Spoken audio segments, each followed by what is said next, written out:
lovelies. Alright guys, today we're going to do a little support and resistance training, structured day trading. Here, we're going to chime in. It's going to be some basic support and resistance. We're not going to get into algorithms. We're not going to get into anything other than support and resistance and closing cups with support and resistance. That's as basic as you need. You can make a lot of money using support and resistance and following these cups. These cups. And these cups. So you see over here on the side, we've got our levels marked out: 660, 658, 656, 654, 652 on down. Now, doing that, that's just what played out for the day mostly. Now, you know, the bigger orders are going to be set at those whole numbers. However, as you can see, like some here is 659, that's going to be your orders. And as you kind of zoom in, 655 there. As you zoom in, you're going to have 625, 0.25, 0.5, 0.75, yada yada. So, but right now we are going to focus on just support and resistance. So, this black area here is Thursday. This black area here is Friday. We opened up, and as soon as our levels we had marked was 660 and 652. So as we opened up Thursday, you can see we come in the open straight up to 660 and rejected it. Okay, once we reject that right there, that is resistance. We know it's respected as resistance, so that's puts at resistance, calls at support. So we've rejected as resistance. We take a put down. Now, on the way down, we nurture that trade as it goes. Now you can see in just, what's the time frame here? Maybe an hour. That's 4 points in an hour. You can make all the money you need to with 4 points in an hour. That's a point every 15 minutes. That's good money. So had you rejected this at 660, you'd have took that straight down. Now, if we are going to get into a little bit of algorithms, you see that it was respected here at that top of that algorithm and then here. Now, when we broke that and it come back down and hit it as support, then we would take the call back up. And what it do, it went straight back up to 659, rejected it. So all day, we could have sat here and played between 659 and 656. Literally, calls that support here, puts that resistance, and just played that up and down all day long. That's easy money, folks. It's as easy as it gets. Don't let all the hoopla in between get your mind trying to focus on this or that, okay? It's very simple. We had 660. Let's just say 659 also, because we see when this opened up, we went here and rejected right there at 659 first. Okay, so we know that that's a good point. We know sellers are stepping in at 659. So they say, we want to get rid of this. They sell it. Money comes out of the market. It goes down. Well, it gets down here to 656.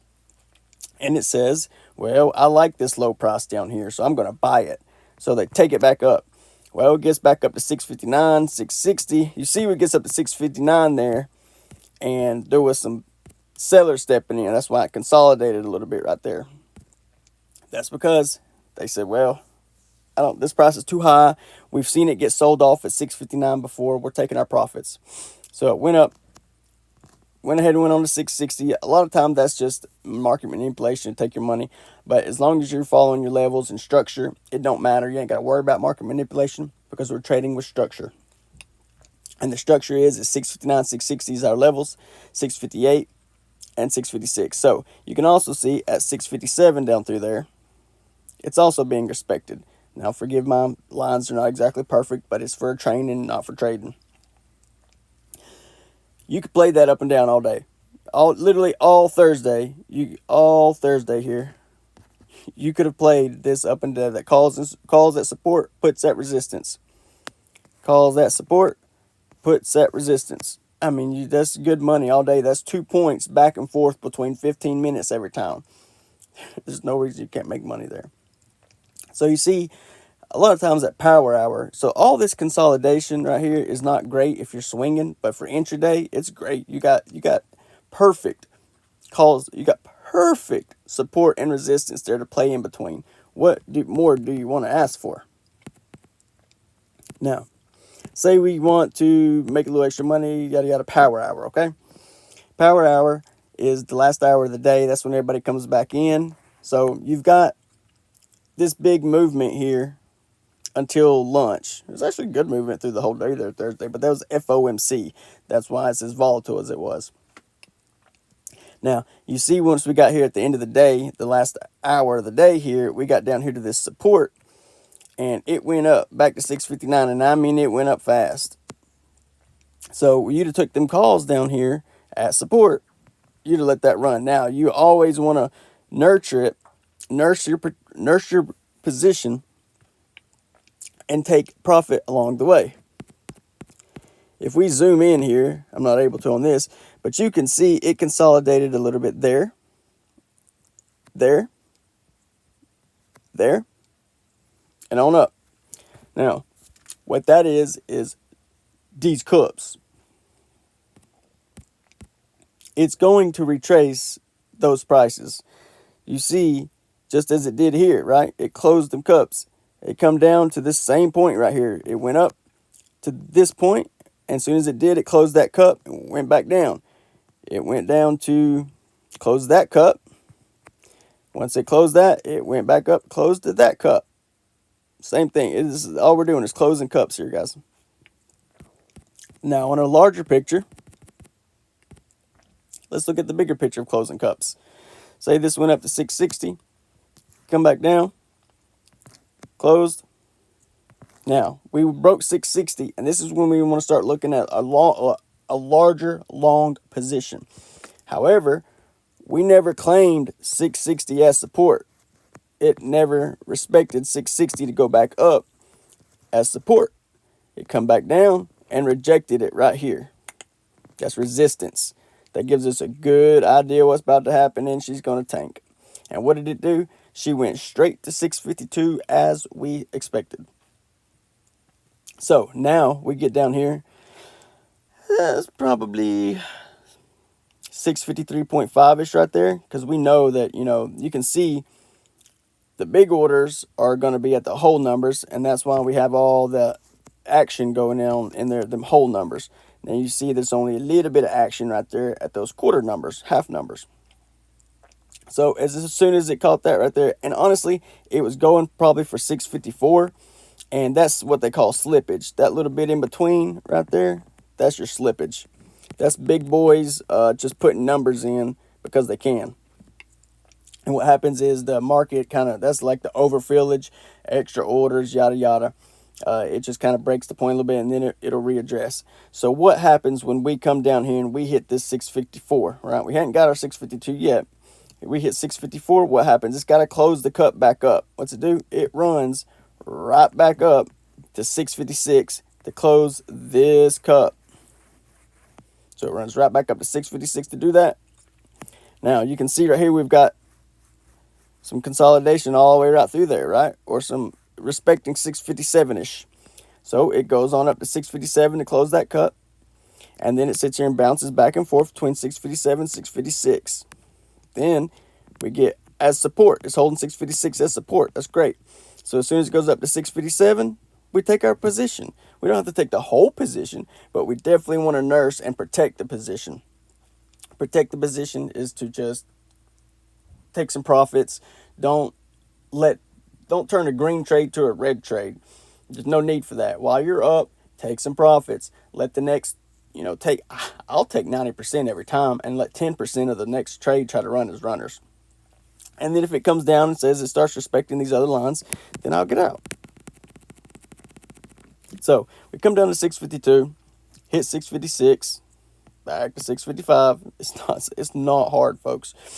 And then 656 again, went on up to 657 to grab some liquidity, come down, held 656 as support, back up to 657, and then we broke under 656. And once we did that, you see it came right back up and respected it as resistance.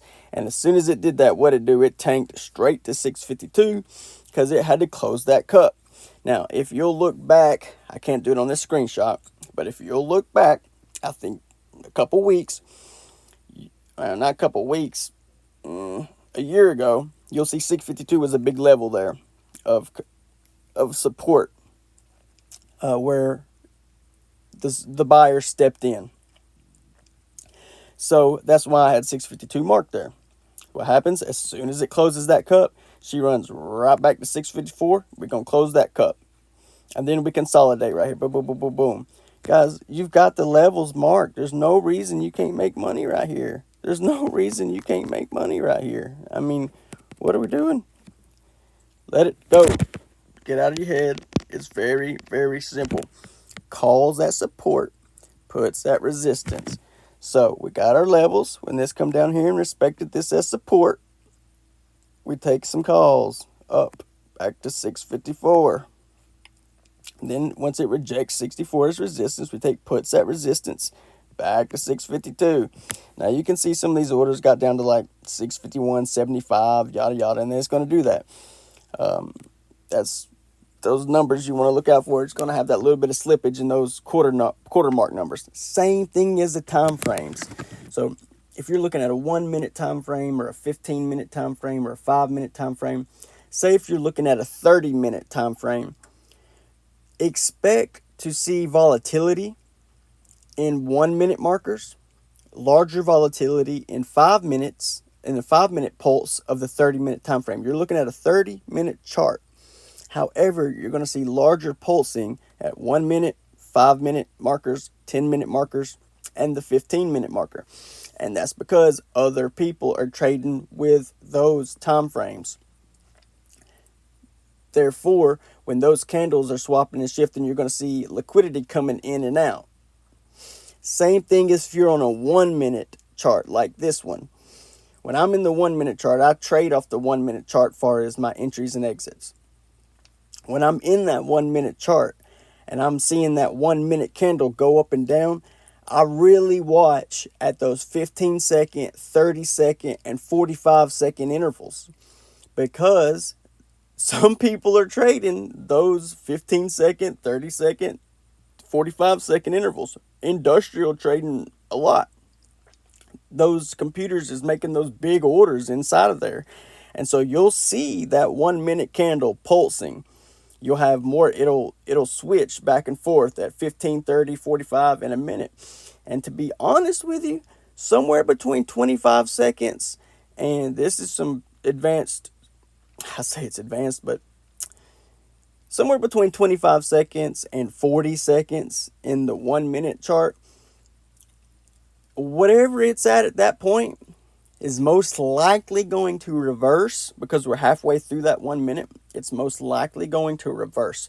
So if you're seeing it at the 25 to 40 second interval at the top of the candle, it's got to do something else. You know, it can't just sit right there. Well, it can, and it most certainly will. But 9 out of 10 times, it's going to come back the other way. It's going to move that 30 seconds one way and then come back the other way 30 seconds. And that's just because the market is designed to build liquidity for that company or for those 500 companies, the S&P 500.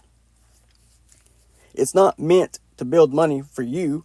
It's meant to take your money and give it to the companies. That's the whole point. Otherwise, why would you bring your company onto the stock platform? It's to build liquidity. This is how it builds liquidity, is by taking your money. So we try to avoid that. So if you see that, you want to be watching those intervals. Just like you're watching the 15, 30, 45 second intervals on a 1 minute candle, you need to be watching the 15, 30, 45 minute intervals on a 1 hour time frame. Same thing. And that's why they have those time frames broke down, because people are trading them. So anyhow, this is about support and resistance. I got on a rant. So we get here, we hit 652 as support. We come back up to 654. And the reason is because it had to close that cup. It come down to 654 right here. It had to close that cup back to 654. Now what happens? Close the cup back to 652. Okay. Then we break under 652. Yep, rejected. Now we're at resistance, and it goes hard. Boom. That's because this is the end of the day. You see at the end of the day here how over here at Thursday, how we have this big straight up and down. That's power hour. All right, that's because at the morning when you open up, you have all this volatility in the morning, right? Just like right here. Boom. All right, all this volatility Thursday right here. All that volatility. And that's because you have you have retail trading and industrial trading coming in at the same time. So the market's trying to get all of its orders done as fast as it can, get it done and over with, all right? And then you hit lunchtime. What happens at lunch? Nothing. Consolidate. We go back and forth. But if you play your cards right, there's no reason why you can't still make money. So everybody goes to lunch right here in between these hours right here. They get back from lunch here at 1 o'clock, right? Ish, whatever your time zone is. So they get back from lunch around in here. Everybody starts looking at what's going on, and they say, oh, it's consolidating. It ain't going down. So it's building liquidity. So if it's building liquidity, it's building money. What's that mean? It's more money in the market. So it should expect it to go up, right? So most likely everybody come back in lunch, doing some calls. When it got down here, they got into some calls. And of course, market manipulation does what it does. And it takes their money. So it runs down here real fast, right? All that buying is not necessarily going to make the market go up. It will, but not immediately. Immediately, it's going to take your money. And so it comes down to do that. And it has to go down a lot because there was a lot of money put in it. So it comes down hard because there's a lot of liquidity being put in at that time. So what's it do? Everybody starts getting busted out of their shorts here. So they start coming out. They get these levels here. They start getting out, taking their positions out. So it gets down to 646, and it either gets exhausted, or people say, look, this is cheap enough down here. This is cheap. So I'm going to buy. So people start buying heavy, and it runs. Now, you can see these algorithms here being respected that we're putting in. So that we wouldn't get into it, but I'll give you a little idea to try to help you get an understanding how they correlate. Okay? You see that clear as day. So once you take this, get down here to this support area, and you take your call, then we're going to nurse it inside this channel right here, okay? And it's the same channel that we've been using. It's the same one. So what we do is we try to follow that and see where it's respected, right? That's a little sloppy, but it is what it is. So as we got up to the top of this right here, all right, we know we're good, all right? But when it comes down, I need to tighten that up just a little bit for better visual.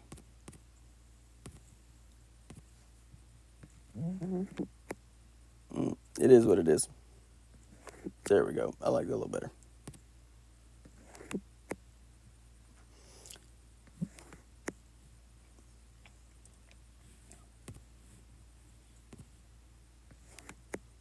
Yeah, I'll get better at the drawing as we go, y'all. So when we come down, we get up here to the top of it. We get down in the bottom of this channel right here, and we're in calls. Well, we know this is pretty strong support because we're following this algorithm right here. All right. And we're at support of 650, which we know has been rejected before right here, but we got to close them cups.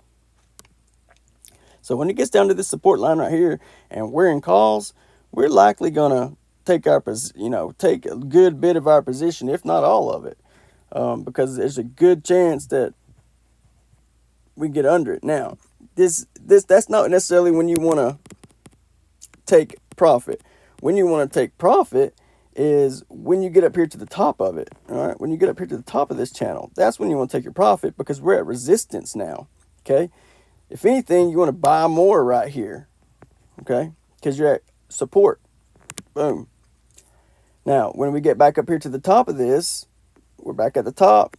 That's resistance again right there, okay? With that, same resistance. We got resistance with the algorithm and resistance with that hold number, where a lot of orders will get put in for sellers. So if these guys buy right here, right, institutional buying, banking's buying, they're going to buy at 646 and then say, you know, they just punch in whole numbers. They're not going to say, oh, well, I want to buy at 646 and then I want to sell at 644.17. They're not going to do that. They're going to punch in whole numbers.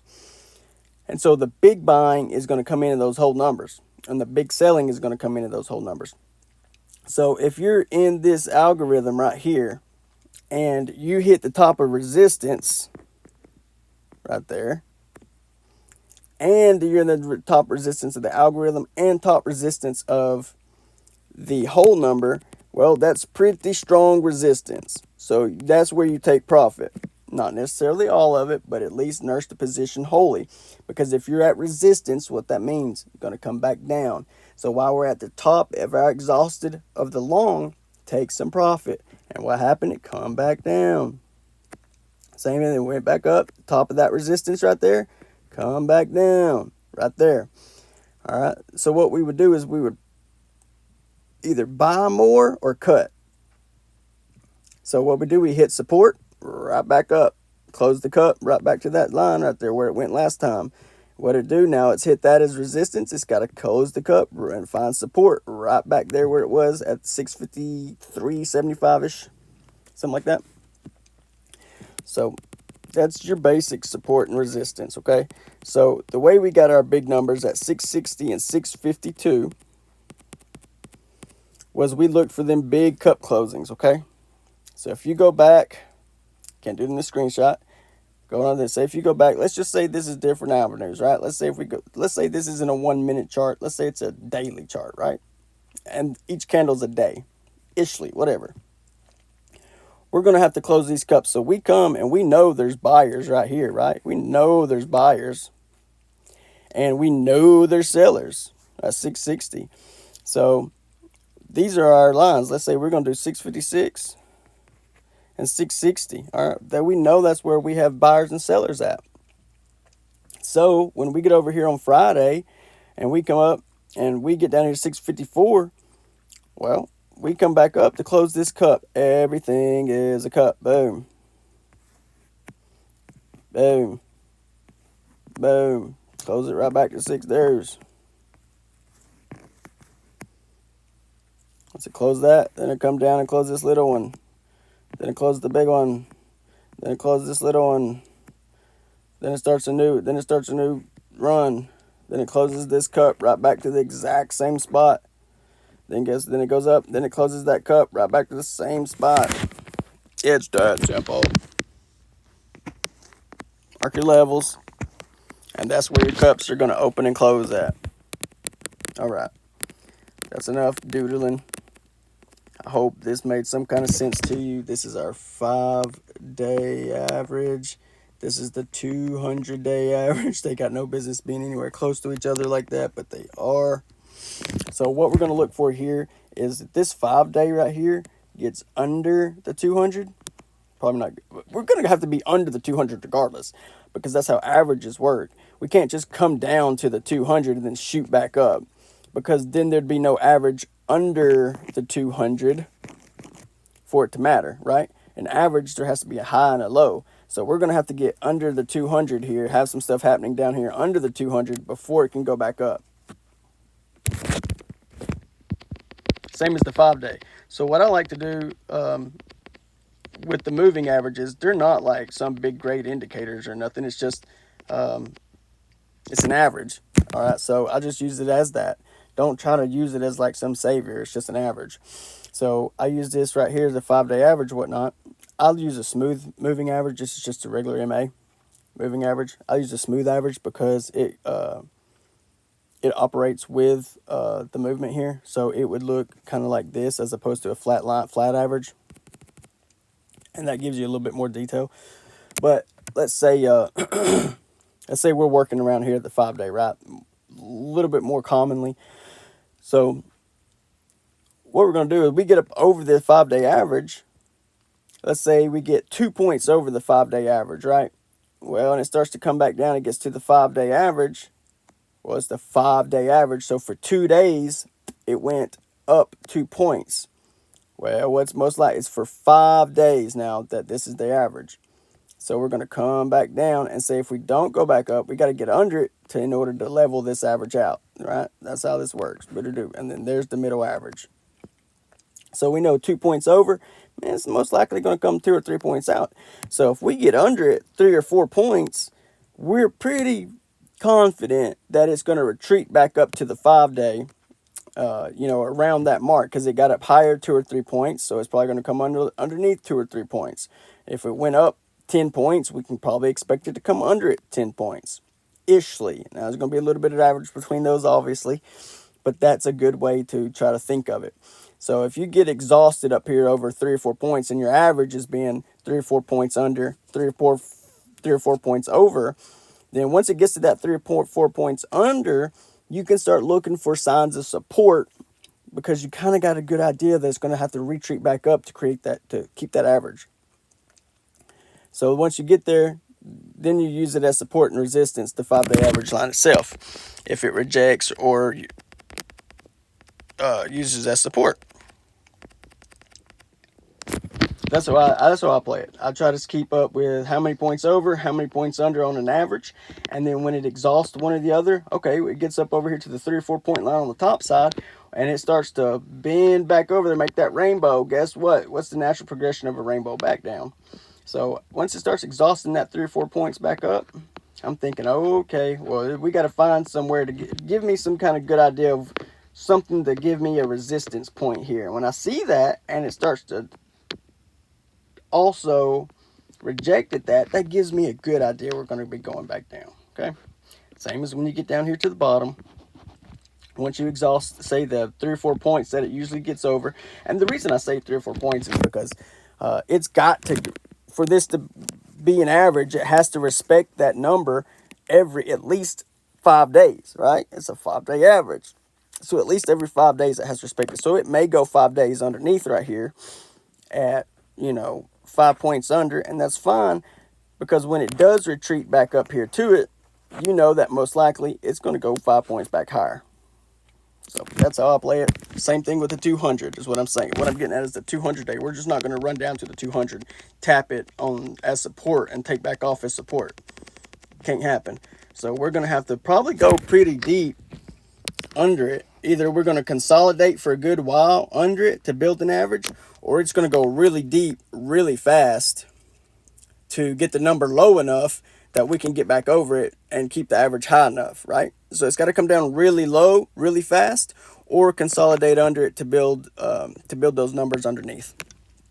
So right now, we've just been taking off, to the low side. So that's good. Thursday, I think, was the first time we respected it. Maybe Wednesday or so.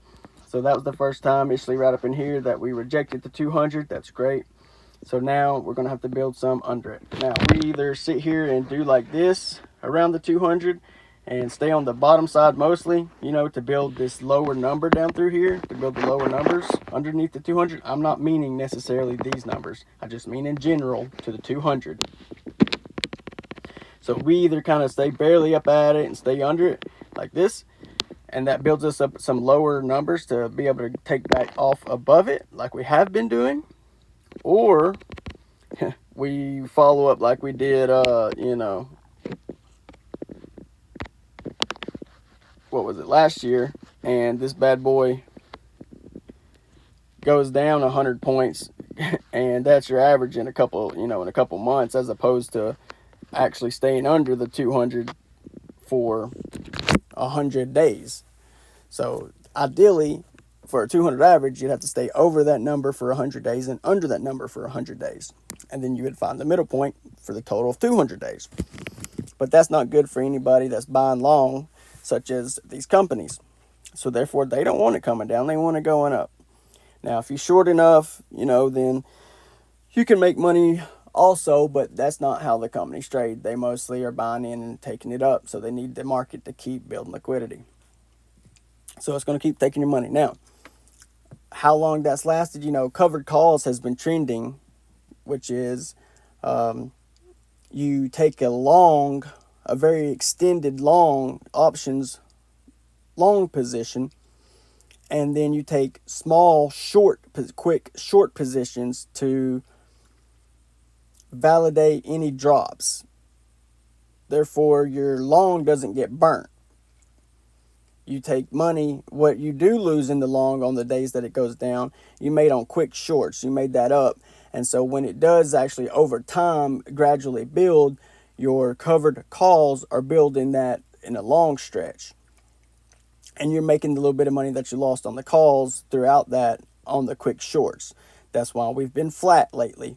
Because if the market just goes fucking sideways, then you ain't making no money in shorts or calls. It's burning the time on the calls, and you ain't making no money on the shorts. So therefore, it's burning the call and the shorts. And I really believe that's why we've been flat, because covered calls has been trending. And the reason because of that is retail trading got big around 2020. That's when everybody started getting access to the apps, yada yada. They're sitting at home trying a new way to find money. And these apps were starting to come out the last couple years, and that's when it caught wildfire, right? And what's the market done since then? Just been on a tear up. And that's because there's a whole new market of money coming into it. All these new people are dumping money in it. Well, now there's been 4, 5, 6 years of this going on, and people are starting to learn that they can't beat the market. They're starting to learn that the market's designed to take their money, okay? And so they've tried all these strategies, and now they're at this last deal of trying covered calls, right? And so when they get burnt on this covered call situation, and they realize, man, they're not winning, and average retail trader is not winning. That's all there is to it. They're not winning. They have some big wins, but overall they're losing money. Families are getting involved. There's starting to be more advertisement towards trading as gambling, yada yada. And so families that are getting this, look at this money I made real fast, yada yada yada. Well, they're starting to the people that aren't trading are starting to get clued in of where the money's really going. They're really losing it. So they're only being showed these big wins, not the losses. And so now they're starting to hear that trading is like gambling, and so they're asking more questions. All right, this has also led to people realizing that covered calls is essentially what industrial trading is, and if they're doing the exact same thing that the bankers are doing, but yet not making money, what can they do to make money? And they realize it's not much of anything. Don't get me wrong, you build an edge, and then you can be very profitable at this, but 90% of retail traders are not going to. They're not going to indulge themselves into this 24 hours a day for a year just to learn it, all right? They want signals, they want alerts, they want someone else telling them what to do, because they're also working a full-time job trying to pay bills. And the ones that aren't pretty much done probably scuttled themselves, and the ones that are putting their money into it and losing it. And so they're like, man, I'm done. I'm just going to keep going to work, making my check. I'm going to quit giving it to the market. And I think we're at that point. I'm really afraid we might lose retail trading.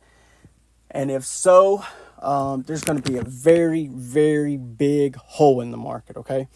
When that money comes out, it ain't just going to go down to no 500. It's going to go down to 200 or 300 because that average is pulled. It's the same as being on the high side. Well, now we've been on that extra high side as an average. Well, when you pull all the retail trading money out, and investors, industrial trading sees that plug is coming, they're going to start selling on the way down too. It's the same, that's what you do. That number starts getting low enough, and they don't think it's going to rebound. They're going to start pulling their money out also, right? And so when they start pulling their money out also along the way, it's not gonna be good. And I think we may be there. There's no way to know until it happens, or if it's happening. I think they could blame it on war, whatever. Like I said, it's gonna be a catalyst, and I think this war thing could be it. I'm not trying to get in politics. I really don't give a shit. I just want to make money in the market, whether it's up or down. I don't care. However, there are factors that play a role in the market. And these are them: retail traders, industrial trading, liquidity. That's what it is. It comes down to liquidity. So if these industrial traders do see that happening, they start pulling out also. This thing's going down hard. Now that's great. That's what happens in a Republican economy. Everybody blames on a Republican economy because if you look in history, Republican economies, they usually come down. And it's because they're beating the inflation, they're taking all that crap out, and it comes down and finds a real solid base, real structure, real solid base. Because, Republican is a bootstrap economy, So that's what it finds. It finds that structure and starts building on it again.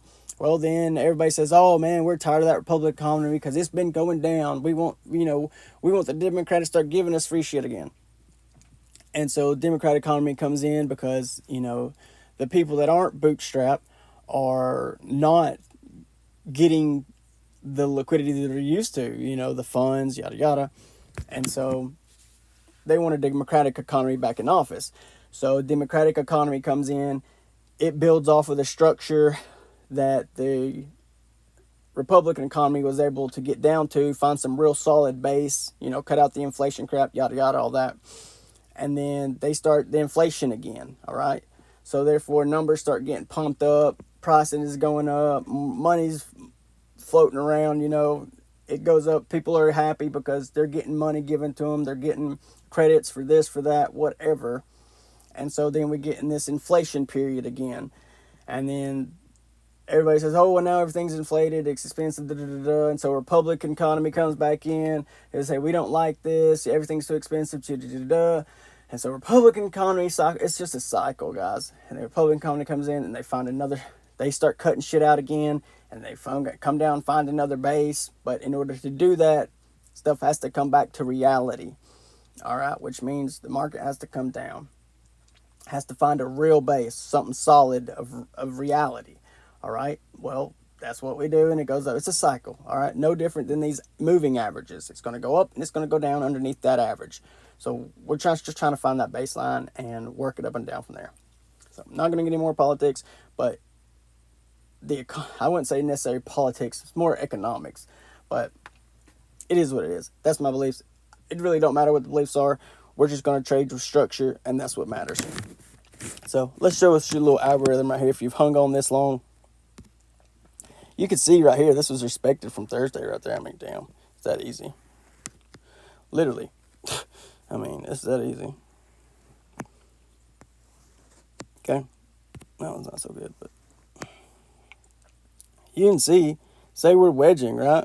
Like, say you got this wedge right, whoop, that's a little off. Say you're in this right here is your sellers. This right here is your buyers, right? Overall, the big industrial parts. Obviously, that's where the big orders are happening. So what happens when you get down in here and you start wedging it right here? The buyers and sellers got to make a decision, right? That's what I talk about wedges. You get down here in this little decision right here, you got to make a decision because we're already here in the top of the buying, selling.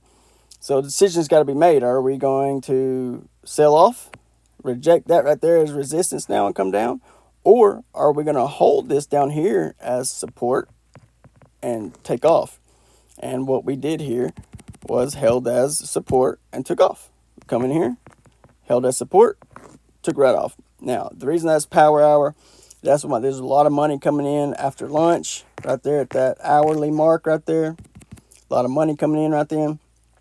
And so that's why you either going to have it shoot up like that or shoot down right there around power hour. Same thing right here on Friday, if you look right there after lunch. Then what happened, we got down here to support of this. We knew this was support. We had this thing marked all from 3 days. We got 3 days of showing that this right here is a buying position. And so we get down here to the bottom of it, they buy. All right, it goes up. We get to the top of this right here, they sell. Okay, it comes back down. We get down here, they buy. Gets right back up to here, they sell. Get right back down to here, they buy. Get right back up to here, they sell. Get right back down here, they buy. Okay. Also in correlation with these big numbers, right? I don't know how to break it down anymore, but if you see anything, and I'm sorry, it looks like a bunch of doodles, but if you followed through, maybe it helped in some way. I'll try to use different colors and stuff to try to differentiate between buyers and sellers. So those algorithms, you can zoom in as, as tight as you want, or micro, or as macro as you want, and they're going to still be there on a large scale and small scale. The exact same ones, the exact same buying, the exact same selling algorithms. That's what that is. That's the computer buying in an algorithm, right? The only thing that really matters, all this trash in here, don't get me wrong, that's great intraday trading. But if you're swinging, like you're going like multiple days out, this consolidation isn't no good for you, because it just eats up your time. And that's what they're doing. It just takes up the time on your position. It does. You didn't move up or down any in it, because you're going long. You're trying to go long for, or big numbers for a long period of time, and you're eating up the time. So that's no good. But if you're intraday trading, shoot, man, that's good money right there. So anyhow, if you zoom in, these same exact algorithms are going to be expected or respected. And you can see this bad boy just takes off right through there, man. Same thing. So you can zoom in or zoom out as much, and they're going to exactly be there, because that's the buying and selling. Now, there's going to be different levels of volatility of buying and selling. That's why you've got this real steep one right here of buying. All right, you've got this real steep right here selling, right? There's different volatility, and that's because the market is trying to hide the buying and selling. Because if you just knew that, okay, that we're going to open up at 654, right, and then at the end of the day we're going to close at 660, well, then you would just play that, which we did know, didn't we? We did call it out, didn't we? We didn't get it right exactly on the same day, but we knew that levels were coming 652. We knew it was going to happen, didn't we? We called it 652, and what happened? It's exactly what was expected between them 2 days. So let's say we got 652 and 660 marked, right? And we took a 3-day DTE. Well, shit. In 2 days, boom, we closed that cup. We're straight from 660 to 652, dude. So you hit your mark, which means you're 100% on there, dude. There's no reason you didn't make no money. And you got out a day earlier than the expiration. So you ain't even got theta on your nuts. That theta. Anyhow, if y'all got any questions about any of it, drop it. And I'll try to do a little bit more about this on other days. It's been a little bit longer than expected, but I hope it helps some folks. Remember, mark your levels, support and resistance. We marked 660 and we marked 652, right? And what happened? We stayed right there in it, dude. Up and down. Up to 660, down to 652. We opened up right there at we almost opened up there at 660, but that's just that, pre-market, which gave us the clues. But so we don't necessarily know when it's going to do it or yada yada, but we know we want to use 660 as support and resistance, and we want to use 652 as support and resistance. So when it rejected it as resistance, we took it down. We felt very confident about it.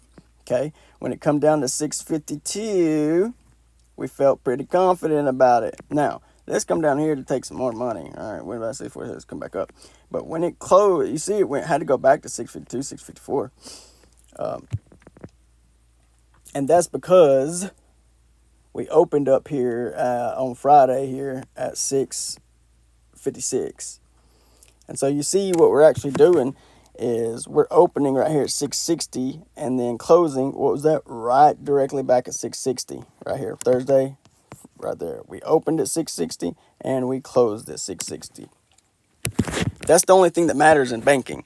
All the intraday stuff, like all the movement in and out during the day, don't really matter. That's not hitting the spreadsheets.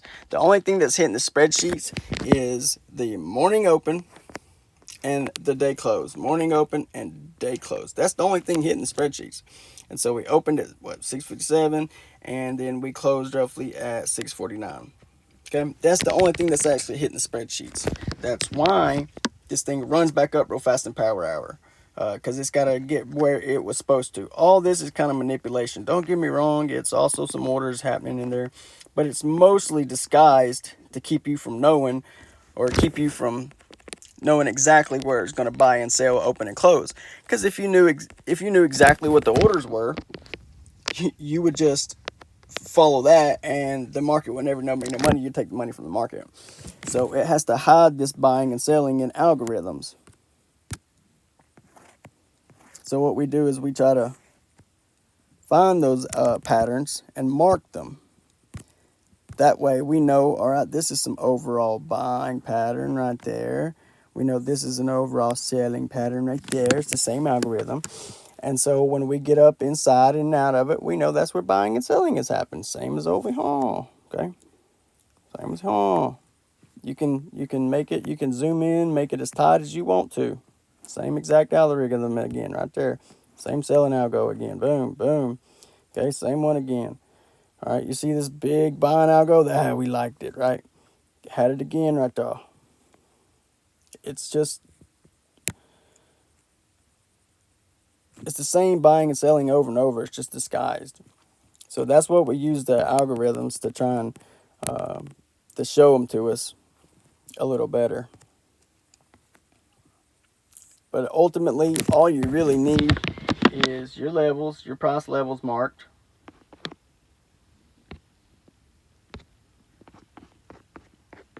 And you use them as support and resistance and closing cups. Okay, what are we going to do? Close cup. What are we going to do? Close cup. What are we going to do? Close the cup. What are we going to do? Close the cup. What are we going to do? Close the cup. Okay? Alright guys, I'm going to actually stop now. Hope everybody had a great Sunday. Hope everyone's happy and healthy. And I'll try to chime in pre-market. There's not really much to, pre-market kind of change. I can look over the market now and what it's doing. And you can see as of roughly 2 o'clock before I started this, we're consolidating right here at 653.5. And so that could change, especially it's only after hours right now. So once we get into the brown part, which would be like this part over here or this part over here before the morning, you can see a lot can change in pre-market. So until that comes and goes in the morning, it's just kind of speculation. So it's better to just kind of chime in closer to the bell and see what your levels and stuff are there, and that'll give you a better idea. So hope this helps. If you got any questions, drop them, and we'll follow up from there. Thanks, guys. Remember to trade with structure.